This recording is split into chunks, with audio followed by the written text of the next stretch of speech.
Welcome to SPRT family kitchen. ఈరోజు మనం ఆలు కర్రీతో బ్రెడ్ మీద శాండ్విచ్ టైప్లో చేసి చాలా బాగుంటుంది. స్నాక్స్ కింద పిల్లలకి చాలా ఈజీగా చాలా సింపుల్గా ఎలా తయారు చేసుకోవాలో చూపిస్తున్నాము.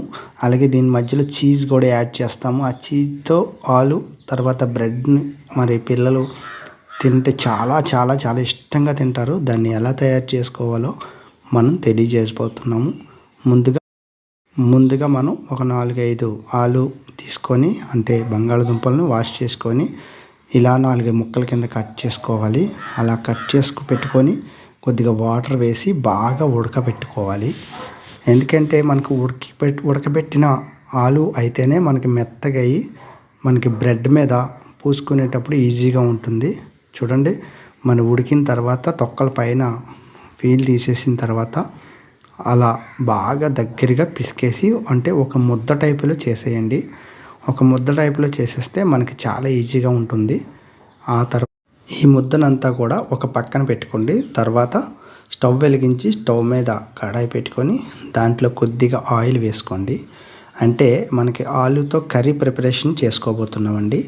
ఈ కర్రీ ప్రిపరేషన్లో కొద్దిగా పసుపు వేసి దాంట్లో కొద్దిగా ఉల్లిపాయలు, అలాగే పచ్చిమిరపకాయలు, ఇంకా టమోటా ముక్కలు ఇవన్నీ కట్ చేసి పెట్టుకొని రెడీగా ఉంచుకొని వీటన్నిటిని కూడా బాగా ఫ్రై చేయాలి. కొద్దిగా సాల్ట్ కూడా వేసుకుంటాము.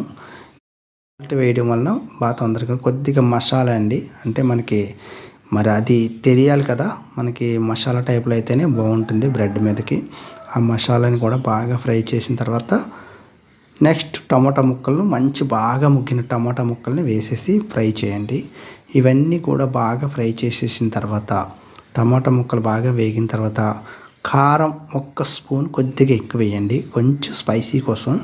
చాలా చాలా బాగుంటుంది, కలర్ఫుల్గా ఉంటుంది, తినటానికి కూడా చాలా బాగుంటుంది. తర్వాత మనం ముందుగా తయారు చేసి పెట్టుకుని ముద్ద అయితే ఏదైతే ఉంటుందో బంగాళదుంపల ముద్దని అందులో వేసేసి దాన్ని కూడా బాగా కలియబెట్టండి. అది ఆల్రెడీ బంగాళదుంప ఉడికిపోయింది కాబట్టి ఎంత ఈజీగా మనకి తయారైపోయిందో చాలా చాలా బాగుంటుంది, స్పైసీగా ఉంటుంది.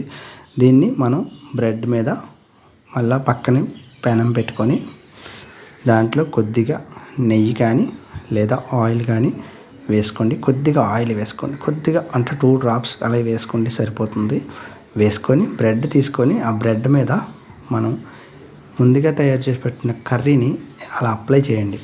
అలా అప్లై చేసేసి దాని మీద చూడండి ఈజీగా చాలా సింపుల్గా ఒక్కసారి ఆయిల్లో కలుసుకుంటే సరిపోద్ది.